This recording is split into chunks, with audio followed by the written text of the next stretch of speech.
और वो जयदेव हैं कैसे? उन्होंने नियम ले लिया कि मैं एक वृक्ष के नीचे एक रात रहूंगा, अगले दिन दूसरे वृक्ष के नीचे सोते थे। इतना संग्रह भी नहीं किया कि कहीं मैं एक वृक्ष के नीचे 4 दिन रहा तो ऐसा ना हो जाए कि ये वृक्ष और ये स्थान मेरा है। लेकिन महाप्रभु जी को चिंता होती है जयदेव महाप्रभु की। मेरा जयदेव एक वृक्ष के नीचे सोता है। तभी श्री जगन्नाथ जी ने एक योजना बनाई, और एक सुदेव नाम का ब्राह्मण था। तो सुदेव ब्राह्मण के पहले कोई संतान नहीं थी। तो सुदेव ब्राह्मण ने जगन्नाथ महाप्रभु से कहा कि भगवान, एक संतान का सुख मुझे दीजिए, मैं वचन देता हूं उसकी बाल्यावस्था पूरी हो जाने के बाद जैसे ही वो बालक कुमार अवस्था का होगा, मैं आपके चरणों में निवेदित कर दूंगा, वो बालक आपका हो जाएगा। फिर ये मेरा वचन है आपको। तो जैसे ही भगवान ने देखा कि भाई ये जयदेव महाप्रभु एक ही वृक्ष के नीचे रहते हैं, तभी ठाकुर जी ने विचार किया कि हम कैसे इनके इस वृक्ष के नीचे रहने वाले सिस्टम को दूर करवाएं। तभी ठाकुर जी को याद आया कि एक सुदेव ब्राह्मण था, उसने इतने वर्ष पहले हमसे कहा था कि एक संतान हो जाए तो वो हमें अर्पित करेगा। और ठाकुर जी की कृपा से उस सुदेव ब्राह्मण के यहाँ एक पुत्री ने जन्म लिया। महाप्रभु जी ने विचार किया कि उसकी पुत्री अब विवाह के योग्य हो गई है। महाप्रभु जी ने उसको स्वप्न दिया सुदेव ब्राह्मण को, और स्वप्न में जाकर के उसको याद दिलाया कि तुमने हमसे कहा था एक संतान होगी तो तुम हमको अर्पित करोगे, तुम्हारी बेटी हुई, अब भूल गए अपना वचन। अगले दिन ही सुदेव अपनी बेटी लेकर के महाप्रभु जगन्नाथ जी के सामने गया। जय जय, मेरी धृष्टता क्षमा, मैं भूल गया था कि पुत्री आपको अर्पित करनी। मेरी पुत्री, आप इसको स्वीकार करो। जैसे ही उसने प्रणाम किया, महाप्रभु जगन्नाथ जी उसके अंतस्थ में आ गए और बोलने लगे। बोले, अब ये हमारी हो गई तो हम जहां जाएंगे वहां इसको लेके जाओ, हम जहां चाहेंगे वहां इसको दे आओ। बोले, आज्ञा करो। बोले, एक वन में एक जयदेव महाप्रभु हैं, गीत गोविंद की रचना जिन्होंने की, उनसे जाकर के अपनी बेटी का ब्याह कर दो। पद्मावती नाम था उनका। तो सुदेव ब्राह्मण बोला, भगवान वन में रहते हैं, बेटी। बोले, अब ये तुम्हारी बेटी नहीं तो तुम चिंता क्यों कर रहे हो? तुम्हारी बेटी होती तुम चिंता करते ना कि जमाई हमारा कैसा, घर है कि नहीं है, परिवार है कि नहीं, संपत्ति। अब तो ये हमारी हो गई, तो अब इसके पिता हम हैं, हम इसके लिए योग्य वर ढूंढ चुके हैं, उससे जाके ब्याह करो इसका। और जो आज्ञा भगवान, बिल्कुल संशय नहीं है मेरे चित्त में, मैं ब्याह कर दूंगा। और जाते जाते जगन्नाथ महाप्रभु, सुनो,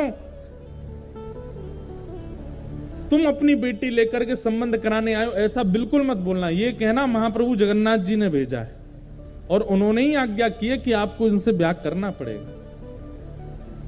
ठाकुर जी को कितनी चिंता हो रही है कि जयदेव जी का घर बन जाए, जयदेव जी की झोंपड़ी हो जाए। सुदेव ब्राह्मण अपनी पुत्री पद्मावती को लेकर के पहुंचे। श्री जयदेव महाप्रभु एक वृक्ष के नीचे बैठे थे, तो प्रणाम किया। जयदेव महाप्रभु, कहिए भगवान कैसे आना हुआ?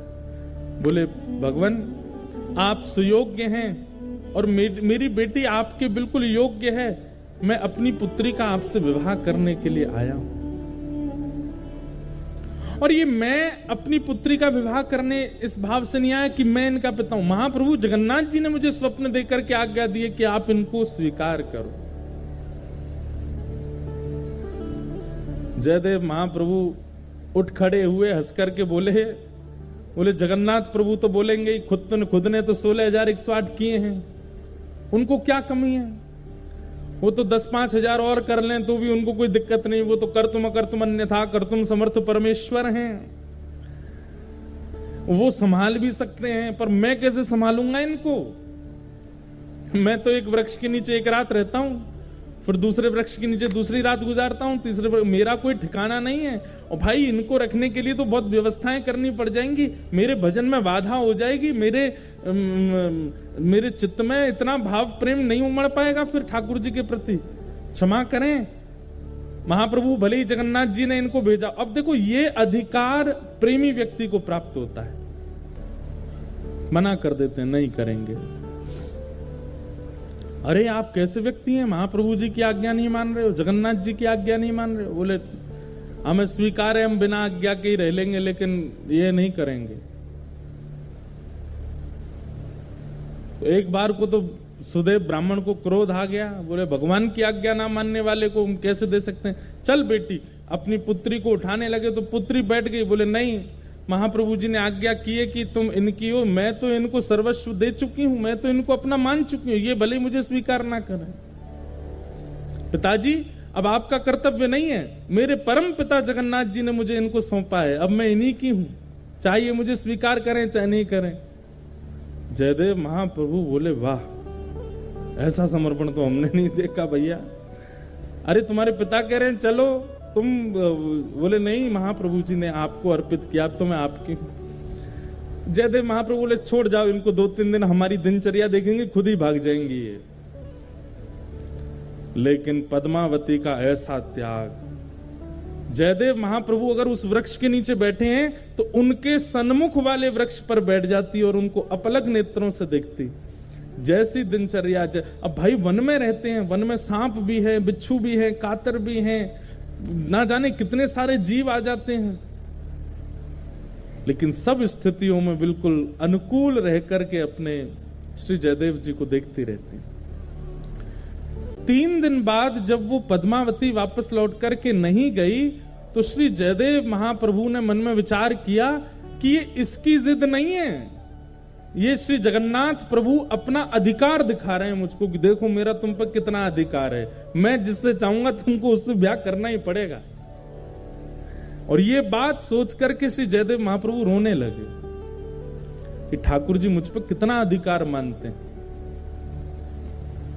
कि मेरे 5 बार मना करने पर भी ये कन्या अपनी स्थान से हिल नहीं रही। इसकी सामर्थ्य नहीं है कि ये वन में रह सके, इसकी सामर्थ्य नहीं है वृक्ष के नीचे रह सके, इसने कहां तपस्या देखी है, लेकिन इसको ये सामर्थ्य कौन प्रदान कर रहा है, महाप्रभु जी। जयदेव महाप्रभु ने जब इसको अधिकार माना कि ये जगन्नाथ जी का अधिकार है मेरे ऊपर, और अधिकार मान करके पद्मावती से कहा मैं तुम्हारा वर्ण करूंगा, चलो। और तब पद्मावती से ब्याह किया और गांव के बाहर ही एक झोंपड़ी बना करके अपनी पत्नी के साथ जयदेव महाप्रभु रहते थे। अब ठाकुर श्री जगन्नाथ जी को शांति पड़ी कि हाँ अब ठीक है, झोंपड़ी में रहता है, अब कम से कम धूप, वर्षा, सर्दी, गर्मी, जीव जंतुओं से सुरक्षित तो है, कोई दिक्कत नहीं। जयदेव महाप्रभु महाकाव्य गीत गोविंद की रचना की। और ऐसा कहीं कहीं वर्णन आता है कि जयदेव महाप्रभु बोलते थे और उनकी पत्नी जो पद्मावती थी वो लिखती थी, वो उनसे लिखवाने का क्रिया करते थे। ठाकुर जी की अंतरंग लीलाओं को वर्णन करते और पत्नी से कहते तुम लिखो। दोनों दंपति मिलकर के महाप्रभु जगन्नाथ जी के यश का गान कर रहे हैं, ठाकुर जी की लीला का स्मरण कर रहे हैं। एक बार जयदेव महाप्रभु नेत्र बंद करके चिंतन कर रहे हैं और चिंतन करते करते उनको दृश्य क्या दिखा कि ठाकुर जी ने देखा किशोरी जी थकी हारी बैठी हैं एक शिला पर, और तुरंत ठाकुर जी सोचते हैं आज अच्छा समय है, किशोरी जी के दोनों चरण उठा करके अपने श्री मस्तक पर रख लूं।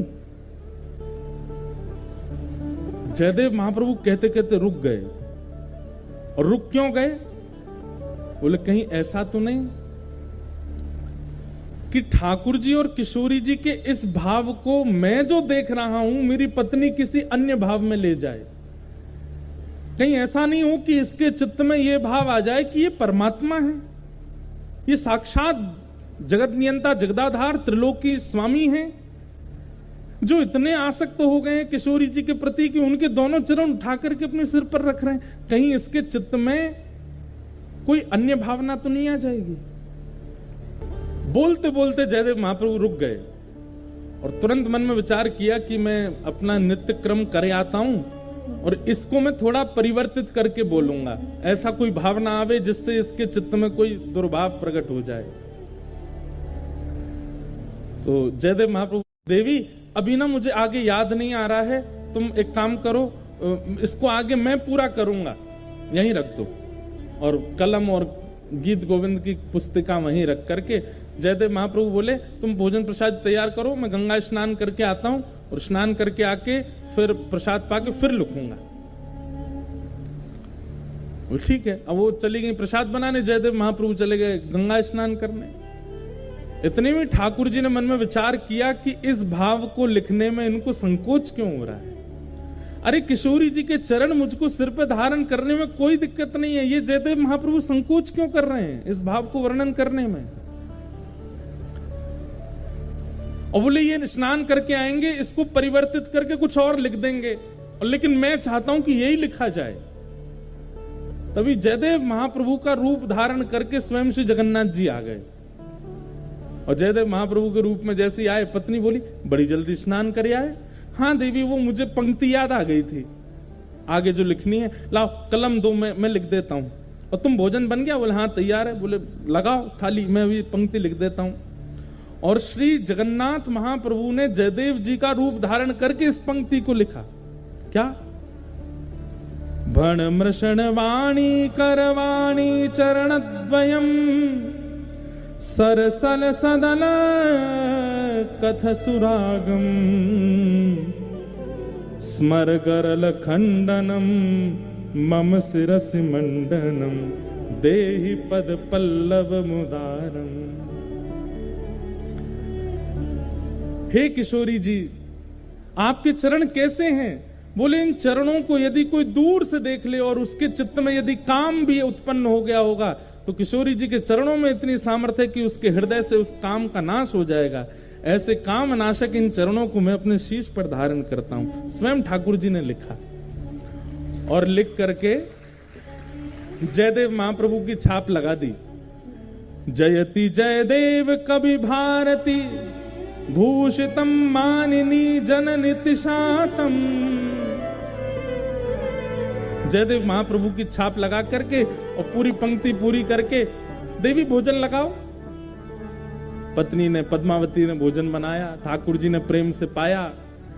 और नियम था पद्मावती का कि जयदेव महाप्रभु पाते फिर उसी थाली में जो बच जाता उसमें ही थोड़ा परोस के पाती थी। आज ठाकुर जी ने अपना अधरामृत दे दिया पद्मावती को, और पद्मावती ने प्रेम से उसी में ही दाल भात मिला करके पाया। आज तो ऐसा अद्भुत, आज पद्मावती बोली ऐसा लगता है मेरे हाथों में लक्ष्मी आ गई है। कितना सुंदर स्वाद, ऐसा लगता है जगन्नाथ महाप्रभु का भात पा रही हूं क्या। बड़े आनंद में निमग्न होकर के एक एक कोर पा रही थी। तभी जयदेव, असली जयदेव आ गए। और वो जयदेव कहां गए? बोले देवी मैंने तो बहुत पा लिया, अब मैं सोने कक्ष में जा रहा हूं, तुम पालो। जगन्नाथ जी तो चले गए, असली जयदेव जी आए। आकर के अपनी पत्नी को देखा, वाह देवी इतनी जोर की भूख लगी कि आज हमसे पहले ही पा लिया आपने। पद्मावती बोली क्या कह रहे हैं? बोले तुम रोज हमको पवाती हो, फिर हमारे बाद पाती हो, आज हमसे पहले ही पा रही हो। पद्मावती बोली कुछ खा पी लिए हैं क्या आप? अरे अभी अभी तो आप प्रसाद पाके सोने गए थे, आपका जो बचा थाल में वही मैं पा रही हूं। जयदेव महाप्रभु बोले मैं तो तब का गया गंगा स्नान करके और संध्या वंदन करके अब लौटा हूं, मैं कहां प्रसाद पाया मैंने अभी। अरे आप थोड़ी देर पहले आ तो गए थे, बोले मुझे पंक्ति याद आ गई है, जल्दी कलम दो, और तुरंत आप लिखने बैठ गए। और लिख करके आज बड़े खुश हो रहे थे, बड़े आनंद से अपना ही नाम गा रहे थे, वाह जयदेव कह रहे थे। और फिर प्रसाद प्रेम से आपने पाया और सोने गए हो भीतर, पीछे से निकल के फिर आ गए हो बाहर। ये क्या लीला कर रहे हो आज? जयदेव महाप्रभु बोले मैं पंक्ति लिखने आया था। बोले हाँ, कहां है? गीत गोविंद काव्य। बोले वो वहीं जहां आप रखते वहीं रखा। तुरंत दौड़ करके गए और जैसे ही उस पंक्ति को देखा, जिस पंक्ति को लिखने में संकोच जयदेव महाप्रभु कर रहे थे, सुंदर अक्षरों में श्री जगन्नाथ जी अपने हाथों से लिख करके गए। और जब अंतिम पंक्ति पढ़ी, जयति जयदेव कवि भारती, जयदेव की जय जय हो, जो भारत में ऐसा भूषण रत्न जयदेव प्रकट हुआ उसकी जय जय हो। अपने प्रति ये मान सम्मान महाप्रभु जी के द्वारा सुन करके देख करके जयदेव जी रो पड़े। तुरंत पत्नी से बोले चलो जगन्नाथपुरी। महाप्रभु जी के सन्मुख आकर के इतना रोए, नाथ आप कितना स्नेह देते हैं, कितना प्रेम करते हैं, सर्व भावों से आपने मुझे युक्त कर दिया है। मैंने क्या दिया आपको? केवल शब्द ही तो प्रकट कर रहा हूं, इससे अधिक तो मैं कुछ करता नहीं आपके लिए। ना कभी कोई रत्न चढ़ाए हो, ना कभी कोई भेष चढ़ाया हो, ना कभी महाप्रसाद लगाया हो, ना कभी 56 भोग का कोई मनोरथ जगन्नाथपुरी में कोई विशेष उत्सव किया हो, कुछ नहीं। दूर बैठा बैठा केवल शब्द प्रस्तुत करता हूं और आप इतने प्रसन्न हो जाते हैं।